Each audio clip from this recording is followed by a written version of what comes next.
lo que ha ocurrido hoy en este Día del Trabajador, todo lo que se ha dicho, todo lo que falta por hacer también. Estamos junto a la ministra del Trabajo, Janet Jara, que nos acompaña en esta oportunidad. Muchas gracias, ministra, por estar aquí. Sabemos que tiene una agenda intensa hoy día, viene de la marcha. Sí, vengo de la marcha. Y antes estuve en la Asociación Chilena de Seguridad y antes estuvimos dando entrevistas. Así que en realidad una agenda intensa, pero en un día muy especial. Así que muchas gracias a ustedes por el espacio y aprovecho de saludarlos también en su día a los trabajadores y trabajadoras de Canal 13. Muchas gracias, ministra. El presidente de la CUT dijo, hemos avanzado. Quizás no todo lo que quisiéramos, pero hemos avanzado en este gobierno. 40 horas, sin duda, algo que ha destacado el presidente de la República, el presidente de la CUT, el presidente de la CPC, también remarcando este diálogo social que se ha dado, este diálogo tripartito en donde se sientan todos los actores y alcanzan un acuerdo. ¿Ese es el principal logro con el que llega el gobierno en este Día del Trabajador? Yo creo que es un logro muy importante y que viene precedido del virtuosismo del diálogo social tripartito, que en buenas palabras significa que los empleadores con los trabajadores y los gobiernos, en este caso nuestro gobierno, el del presidente Gabriel Boric, logran llegar a un acuerdo que luego se lleva al Parlamento, donde el Parlamento lo recoge, lo mejora, lo enriquece en el debate, pero es un buen logro porque fíjese usted, Andrea, que se conmemora el Día Internacional de los Trabajadores y Trabajadoras precisamente porque a fines del siglo XX, a principios del a fines del 19, exacto, a principios del 20. Exactamente, gracias. Se empezó a dar precisamente una lucha de los trabajadores por jornada laboral. Y nosotros estamos llegando a un momento histórico en el país donde vamos a tener una jornada de 40 horas que va a permitir vivir de manera más amable, tener más tiempo para la familia. Así que es un buen logro. El presidente de la CPC destaca que esto se consigue en gran parte a través del diálogo, por supuesto, pero también de la gradualidad, del tiempo. ¿Coincide también con eso?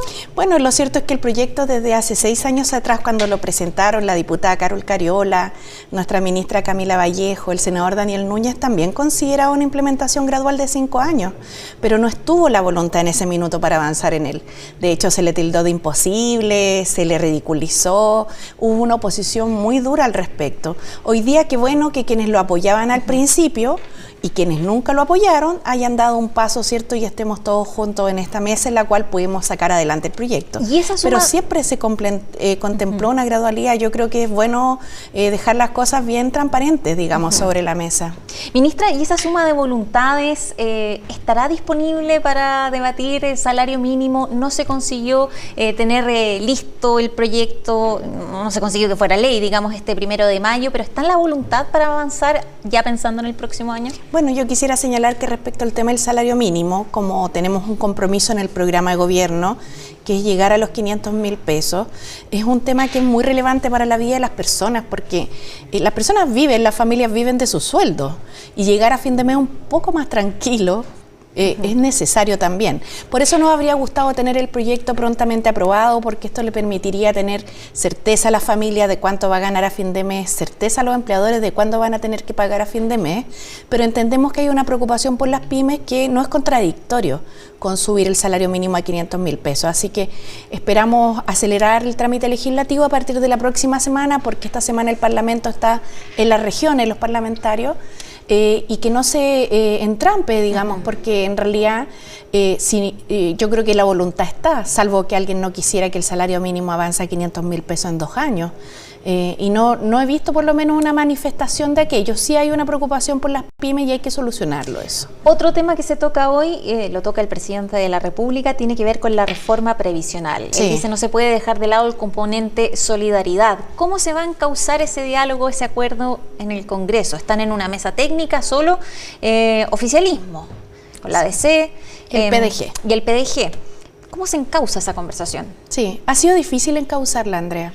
Hay 2 gobiernos que lo han intentado, nosotros somos el tercer gobierno que está en esta tarea. Ha sido difícil porque hay harta idea propia, digamos, hace como muchas propuestas en las cuales nadie quiere ceder.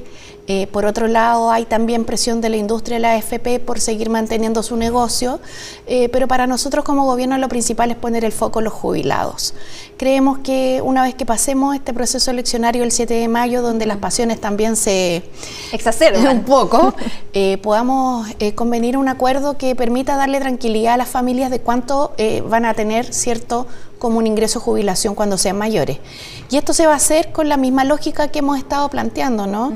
Las personas que tienen su 10% va a seguir siendo de ellas, va a seguir existiendo el ahorro privado, van a poder heredar también, o sea, que ha sido lo que hemos despejado, pero al lado tenemos que crear un seguro social para mejorar las pensiones de los actuales jubilados, de a quienes nos quedan pocos años también, y de las mujeres en particular. A eso se refiere nuestro presidente cuando dice un sistema solidario, si esto no puede ser que cada uno se rasque con sus propias uñas. Es demasiado brutal una sociedad en la cual no hay posibilidad de que desde la sociedad se dé apoyo a las personas mayores. Pero una tramitación que considere todo esto, que deje en el fondo contento a todos, ¿va a demorar? La tramitación se va a demorar si es que nosotros logramos o no despejar el acuerdo político. Y en esto quiero ser sumamente clara y sincera. Necesitamos un acuerdo entre el oficialismo y la oposición y ojalá en la cual estén involucrados las dos cámaras que hay en el Congreso, la Cámara de Diputadas y Diputados y el Senado.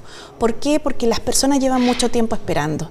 La tramitación, por tanto, si logramos tener un buen acuerdo, en el cual todos tengamos que mover también nuestras posiciones, porque si aquí alguno de los bloques tuviera mayoría o pudiera haber resuelto esto con anterioridad, yo creo que ya se habría hecho.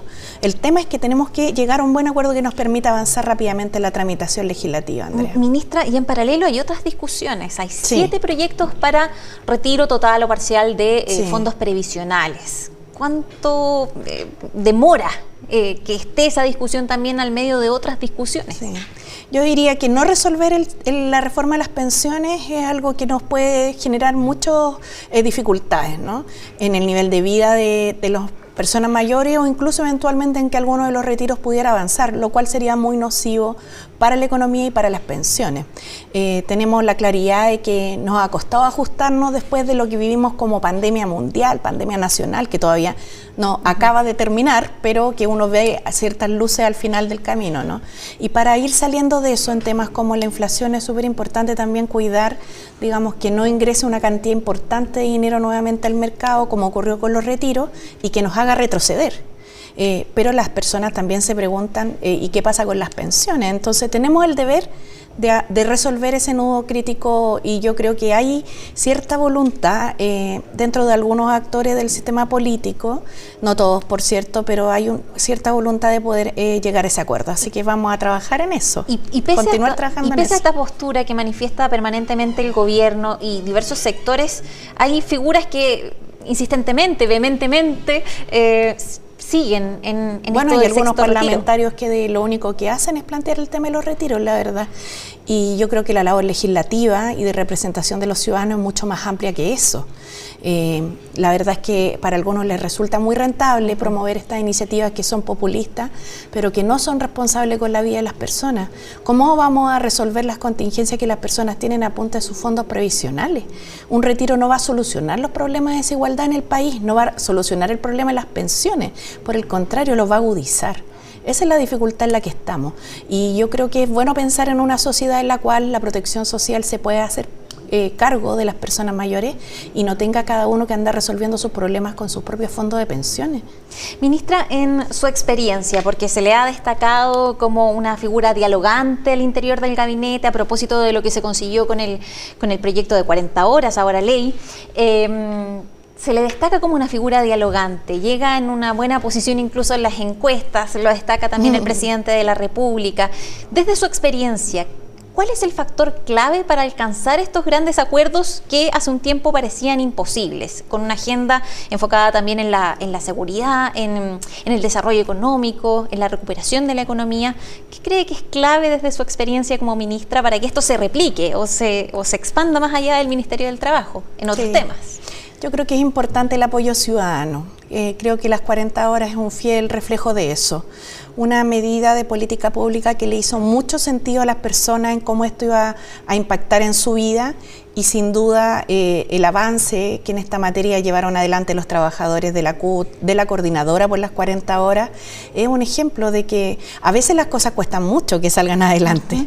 De hecho, si uno mira el trayecto de la historia del movimiento sindical de los trabajadores y trabajadoras y por qué hoy día se conmemora, ¿cierto?, el Día de los Trabajadores a partir de esta huelga en la cual algunos trabajadores son asesinados luchando por sus derechos laborales, da cuenta de que no ha sido fácil el proceso de instalación de los derechos laborales. Pero el apoyo ciudadano es fundamental y eso sin duda va a servir para muchos otros cambios que tengamos que impulsar. Nuestro país necesita una reforma de salud, nuestro país necesita una reforma tributaria, entre otras cosas para tener más seguridad pública, y necesita también una reforma de pensiones. Así que ojalá podamos contar con el apoyo, ¿cierto?, en cada una de estas iniciativas. A veces hay ideas distintas respecto de cómo solucionar las cosas, pero eso es parte del debate democrático y tenemos que aprender a procesar nuestras diferencias. No hay que dinamitar los puentes, hay que construir puentes de diálogo. Bueno. Yo creo que por ahí va el camino, me imagino. Y parece que esa es la coincidencia a la que llegan todos hoy quienes han participado precisamente en ese acuerdo por 40 horas. Ministra, le agradecemos el tiempo, que haya hecho este paréntesis en una agenda cargada hoy a propósito del Día del Trabajador, que se ha conmemorado no solo en Santiago, sino que en regiones como veíamos antes en las noticias. Muchas gracias a usted y un saludo fraterno para todos los trabajadores de nuestro país, para las trabajadoras también, de parte de nuestro gobierno, del presidente Gabriel Boric. Muchas gracias, ministra.